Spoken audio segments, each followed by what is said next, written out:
Olá, damos as boas-vindas a você, mais um Repensar que se inicia e mais um livro que nós destacamos para a sua boa leitura, para o seu aprimoramento, enfim, para o nosso aprimoramento. O livro que nós trazemos hoje tem como título Lavoura Agreste, a história de um homem bom, e quem está aqui para conversar sobre o seu conteúdo é o seu autor, Cláudio Bueno da Silva. Seja novamente muito bem-vindo, Cláudio. Obrigado, Marizilda. É sempre uma alegria, né? Trazer novamente companheiros que já ilustraram aqui o nosso programa, já trouxeram um livro interessante, um livro bom para nós desfrutarmos de uma boa leitura, né? E você traz outro ao estilo parecido, né, Cláudio?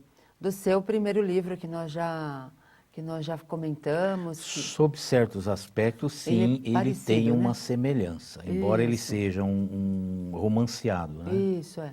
Mas também tem conceito, você não deixa de colocar os conceitos espíritas, porque são importantes, né? Até para associar com a história. Eu acho importante. É uma forma de reforçar o conceito doutrinário daquele capítulo, né? Então, às vezes, a pessoa pode acontecer de ler o capítulo e ficar um pouquinho no ar, principalmente quando não é espírita. Isso. E o conceito que é dito antes, extraído das obras de Kardec, extraído da Revista Espírita, ele ajuda a decifrar o sentido do texto. Certo. Então, uma coisa está casada à outra, eu acho importante isso aí. Bom, o que te levou a escrever esse segundo livro?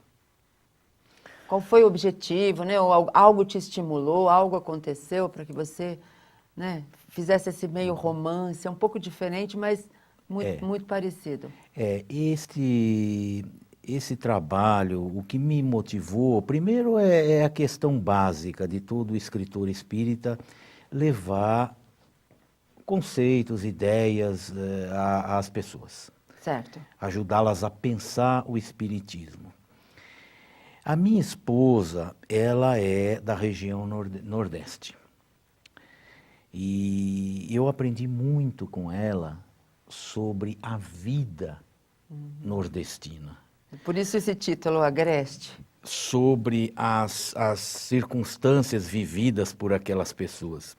Embora ela seja de uma família, digamos assim, classe média, mas ela tinha familiares ligados ao plantio de cana-de-açúcar e a uma série de outras atividades, e que ao longo do tempo ela foi passando para mim e eu fui incorporando. Outra coisa interessante, eu aprendi muito nas leituras de um autor que eu amo, adoro, que é o Graciliano Ramos. E outro dos melhores, que é o Guimarães Rosa. Sim.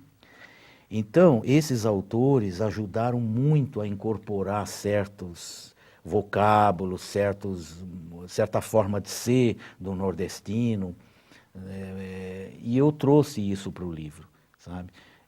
E uma característica que tem esse livro, até agora não foi observada por ninguém, agora deve ser conhecida por todos. Ele não tem propriamente um começo, meio e fim.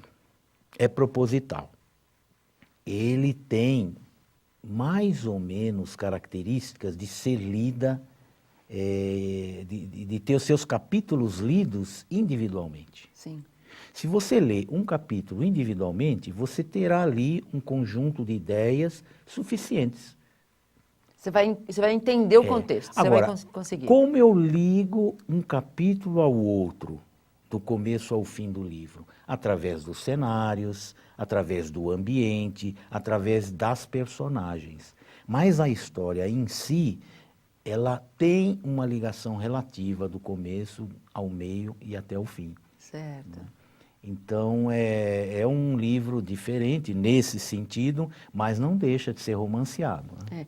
Mas esse personagem principal, porque tem um personagem principal que é o Emílio, É o Emílio, né? Você se inspirou em alguém ou só pelos relatos da sua esposa você foi idealizando esse personagem?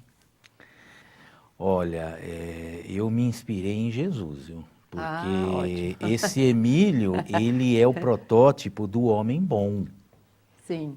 Do homem que, entre aspas, anula a sua personalidade, combate o seu egoísmo, né, que ele já venceu, o livro mostra isso, e dedica-se à caridade. A caridade que o Cristo ensinou, que nós estamos ainda aprendendo. Então, nesse sentido, o maior inspirador é o próprio Cristo. Tanto que eu abro a obra com um capítulo Jesus na gleba expiatória. E eu faço questão de encaixar Jesus ali naquele meio, embora em clima de sonho, mas as características de Jesus e o que ele exala de amor, de ternura, né, de fraternidade, impressionando aquelas pessoas rudes, pobres que se aproximam dele. Né? Então fiz questão de colocar Jesus logo no começo para dar o tom, o mote do que me levou a escrever o livro.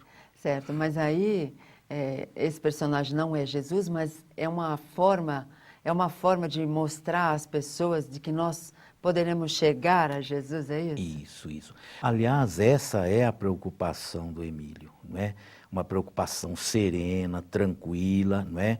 Ele, entre aspas, ensina espiritismo não se preocupando se as pessoas vão ou não aprender o espiritismo. Ele cumpre o dever dele de passar as informações, de viver e dar o exemplo, sabendo que mais cedo ou mais tarde aquelas pessoas lembrarão daqueles conceitos, aquelas ideias e daqueles exemplos. Até porque nós não podemos forçar ninguém a fazer nada. Exato. Né? Nós podemos ensinar. Ensinar. É como a doutrina espírita, ela expõe Exato. a lei, ela expõe os ensinamentos de Jesus, mas ela não te obriga a nada. Né? E outra ideia, Maria Isilda, ninguém muda ninguém. Isso. E não muda mesmo, não adianta a gente querer fazer. Às vezes, 1, 2 lições que a gente possa passar são suficientes para mudar as características de uma pessoa, a ponto dela tomar certas atitudes diferentes. Mas tem pessoas que precisam de 10, de 20, de 30 lições e uma vida é pouca para ela incorporar conceitos novos de renovação e tal. Então, é por isso que o Emílio não se preocupa com isso a princípio. Não é? Ele deixa o barco correr. Aliás, ele aprendeu com o seu Arquimedes, que é o gerente lá do armazém, né? E ali naquele armazém aconteceram histórias verídicas. Neste livro há muita coisa verídica, né, que realmente aconteceu, e histórias que me foram contadas, e eu dei a minha pitada literária e repassei isso, né, como a história do algodão, né, num dos capítulos. Nós vamos contar já. Nós vamos contar já. Tá, okay. Porque nós vamos para o intervalo, mas porque essa história é muito interessante, e eu acho que é um ensinamento extraordinário para os dias de hoje. É verdade, né? é verdade. Nós vamos a um breve intervalo e já voltamos.